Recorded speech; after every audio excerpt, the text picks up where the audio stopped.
स्वागत है आपका लोतिका ब्लॉग्स फैक्ट्स इजी की बोलती कहानियों में। मैं लोतिका आज आपको सुनाती हूँ पंचतंत्र की एक शिक्षाप्रद प्यारी सी कहानी भूखी चिड़िया। तो चलिए सुनते हैं भूखी चिड़िया की कहानी। एक बार की बात है, टोनी चिड़िया नाम की एक छोटी सी चिड़िया रहती थी। टोनी चिड़िया अपनी माँ, पिताजी और 5 भाइयों के साथ घोंसले में रहती थी। टोनी चिड़िया के पंख छोटे और मुलायम थे। छाती के पंख लाल और बाकी शरीर के पंख भूरे रंग के थे। टोनी चिड़िया और उसका परिवार एक बड़े चर्च के घंटा घर पर बने घोंसले में रहता था और उसकी माँ ने उसे घंटियों की ताल पर चहकना सिखाया था। घंटा घर के पास एक इमारत थी जहाँ पक्षियों से प्यार करने वाली एक बूढ़ी औरत रहती थी और हर दिन वह टोनी चिड़िया और उसके परिवार के लिए खिड़की पर ब्रेड डालती थी। एक दिन वह बूढ़ी औरत बहुत बीमार पड़ गई और उसकी मृत्यु हो गई। टोनी चिड़िया और उसका परिवार जो भोजन के लिए उस पर निर्भर थे, उनके पास खाने के लिए कुछ नहीं बचा था। टोनी चिड़िया के पिता ने कीड़ों का शिकार करने का फैसला किया, लेकिन दुर्भाग्य से उसे केवल 3 कीड़े मिले और वे 8 थे। इसलिए उसने टोनी चिड़िया और उसके 2 भाइयों सहित केवल छोटों को खिलाने का फैसला किया। कीड़ों का शिकार नहीं हो रहा था।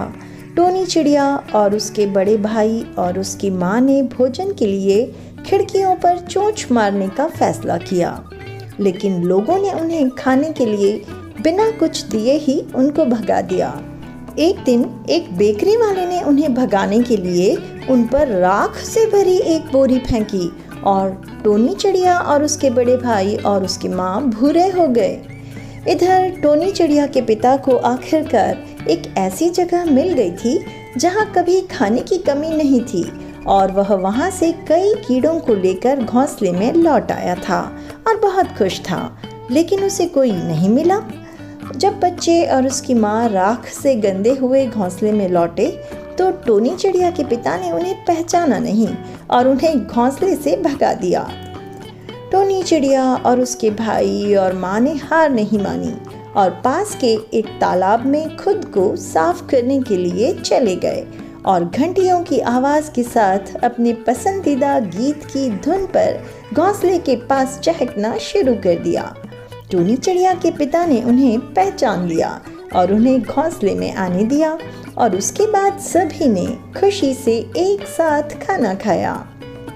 उस दिन से चिड़िया परिवार ने भोजन प्राप्त करना सीख लिया था और पूरी तरह से दूसरों पर निर्भर नहीं रहे थे। अब उस घोंसले में आनंद की कोई कमी नहीं थी। तो दोस्तों, हमें इस कहानी से ये सीख मिली कि कभी भी पूरी तरह से दूसरों पर निर्भर नहीं रहना चाहिए। अपनी ज़रूरतों के लिए अपनी कोशिशें करना हमेशा आना चाहिए। तो दोस्तों, ऐसी और मज़ेदार कहानियों के लिए जुड़े रहें मेरे साथ। चैनल को सब्सक्राइब करते हुए, और अगर कहानी अच्छी लगी हो तो इसे लाइक और शेयर भी कर दें और स्क्रीन पर दिख रही किसी भी कहानी को क्लिक करके उसका मज़ा लें। Thanks for watching.